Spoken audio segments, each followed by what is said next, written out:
trop stressé pour dormir, tu cherches une vraie solution pour améliorer la qualité de ton sommeil, parce que ce que beaucoup de gens ignorent, c'est que mal dormir entretient le stress nuit après nuit et peut multiplier par 2 le risque de maladies cardiovasculaires. Alors si tu veux vraiment améliorer ton sommeil, écoute bien la suite. Si tu es trop stressé pour dormir, ce n'est peut-être pas parce que ton cerveau tourne trop, mais parce que tu respires mal. Je sais, dit comme ça peut paraître étrange. Après tout, on respire toute la journée sans même y penser. Pourtant, la façon dont tu respires a un impact énorme sur ton niveau de stress et donc sur ton sommeil. Pendant longtemps, je n'ai jamais imaginé que je respirais mal. Comme tout le monde, je respirais, point. Et pourtant, j'ai découvert quelque chose de très simple, mais très dérangeant. Ce n'est pas parce que tu fais quelque chose automatiquement que tu le fais correctement. Ton corps peut prendre une habitude, la répéter pendant des années, et cette habitude peut devenir normale pour toi, même si elle te fatigue, même si elle entretient ton stress, même si elle sabote ton sommeil. Et surtout, j'ai compris une chose essentielle.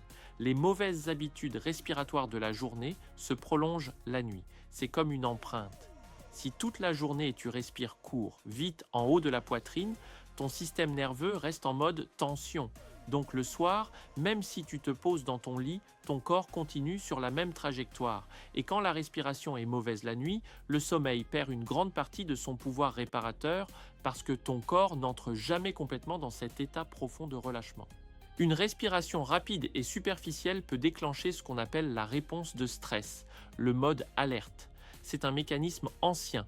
Le corps libère des hormones pour te préparer à fuir ou à te défendre.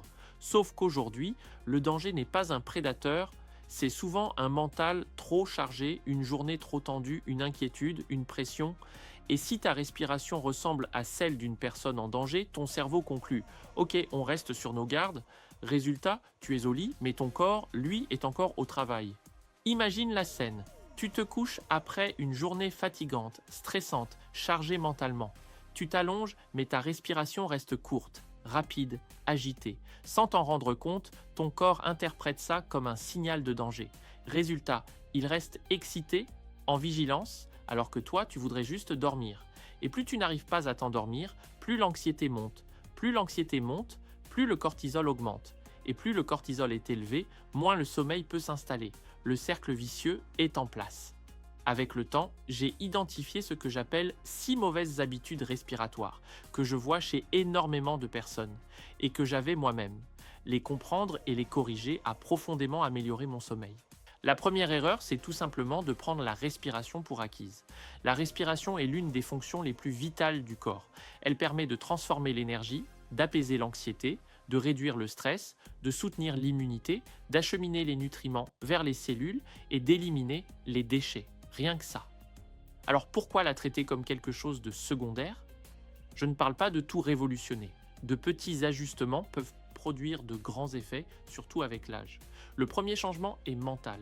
Arrêtez de voir la respiration comme le boulot du corps et commencez à la voir comme une compétence, presque un super pouvoir que tu peux apprendre à maîtriser. Une compétence qui agit directement sur ton bien-être et sur ton sommeil. La deuxième mauvaise habitude est de respirer trop superficiellement. Respirer, ce n'est pas juste faire entrer de l'air, c'est faire entrer suffisamment d'oxygène pour qu'il soit distribué correctement dans tout le corps. Or, les respirations courtes, rapides, souvent faites par la bouche et le haut de la poitrine, remplissent très mal ce rôle. Ce type de respiration limite l'apport en oxygène et est souvent associé à l'anxiété, voire aux attaques de panique. Tant que tu ne contrôles pas ta respiration, c'est elle qui te contrôle. Respirer en petites bouffées dans la poitrine fatigue le corps, perturbe certains systèmes internes et peut même amplifier une crise d'angoisse. A l'inverse, le corps est conçu pour respirer principalement par le nez, lentement et profondément. Le nez filtre, réchauffe et humidifie l'air. Les poumons adorent ça. C'est une respiration plus efficace, plus calme, plus physiologique. La troisième erreur est de respirer trop haut, uniquement avec le haut des poumons. Fais le test. Quand tu inspires, est-ce que tes épaules montent ? Si oui, tu respires surtout verticalement. Tu n'utilises qu'une petite partie de ta capacité respiratoire. Non seulement tu prends moins d'oxygène, mais tu sollicites excessivement les muscles du cou, des épaules et du haut du dos. Résultat, tension, raideur, douleur au réveil. La solution, c'est la respiration diaphragmatique, aussi appelée respiration abdominale. Le diaphragme est un muscle situé sous les poumons. Lorsqu'il fonctionne correctement, le ventre se gonfle à l'inspiration et se dégonfle à l'expiration. Un exercice simple, pose une main sur ton ventre juste sous le nombril. Inspire lentement par le nez en laissant le ventre se soulever. Expire doucement en rentrant légèrement le ventre sans bloquer la respiration. L'autre main, posée sur la poitrine, doit rester quasiment immobile. C'est un excellent indicateur. La quatrième mauvaise habitude est de respirer trop vite. Au repos, une respiration saine se situe généralement entre 12 et 20 cycles par minute. Chaque cycle dure environ 3 à 5 secondes. Quand la respiration devient trop rapide, ce n'est jamais anodin. Soit il y a une limitation physique, soit c'est une habitude, mais dans tous les cas, c'est quelque chose qui peut être amélioré. Apprendre à ralentir la respiration permet de réguler les émotions, d'abaisser le stress et de préparer naturellement le corps au sommeil. 2 techniques simples m'ont beaucoup aidé. La première est la respiration 4-7-8. Tu inspires sur 4 secondes, tu retiens l'air 7 secondes, puis tu expires lentement sur 8 secondes. Après 10 à 12 cycles, le rythme cardiaque baisse et le corps commence à se détendre. C'est une technique très efficace le soir ou lors d'un réveil nocturne. La seconde, plus accessible au début, est la respiration en carré.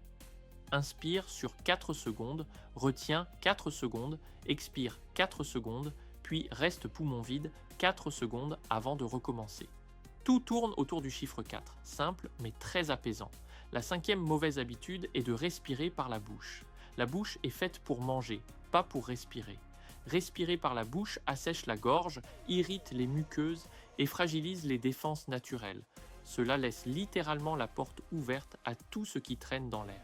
La respiration nasale est bien plus protectrice, plus efficace et plus calmante. Si tu dors la bouche ouverte, ton corps se met dans une situation de stress léger permanent, incompatible avec un sommeil profond et réparateur. Enfin, la 6e erreur est de retenir sa respiration sans s'en rendre compte. Cela arrive souvent dans les moments de tension, de peur, d'anticipation. Avant une mauvaise nouvelle, pendant une réunion stressante, ou même en se concentrant très fort. C'est un réflexe naturel mais problématique. Retenir sa respiration envoie instantanément un signal d'alerte au corps. Le cortisol augmente, le système nerveux s'active et le stress s'installe. Pas exactement l'état idéal pour aller dormir. La clé ici est la conscience. Dès que tu remarques que tu bloques ta respiration, le simple fait de reprendre une respiration lente et naturelle suffit souvent à calmer tout le système. Si tu te reconnais dans une ou plusieurs de ces habitudes, rassure-toi, c'est extrêmement courant.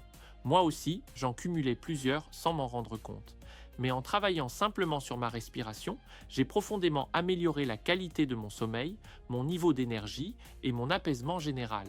Le bien-être n'a pas besoin d'être compliqué. Parfois, revenir à quelque chose d'aussi fondamental que la respiration peut tout changer. Mieux respirer, c'est déjà commencer à mieux dormir. Je te souhaite une bonne nuit en paix. Peace.